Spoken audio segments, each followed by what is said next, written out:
Hey, Dan with 3D Auto Repair. Today we're looking at a 2017 Infiniti Q50 sedan.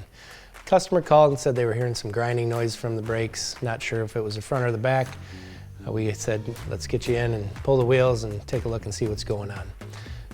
As you can see from the pictures here, the issue is in the rear.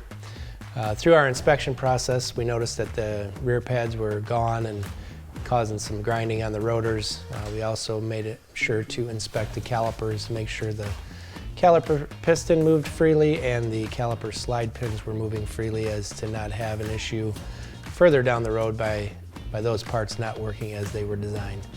Let the customer know they needed rear brakes, went ahead and got the parts, put it back together, took it for a spin. Everything sounded as it should, very quiet, as you would expect from a luxury vehicle such as this.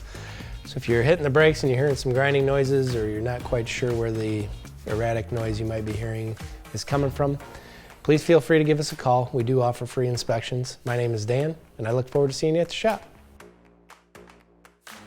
Thanks for watching. Please share our video. We'd like to get our information out to everybody that we possibly can.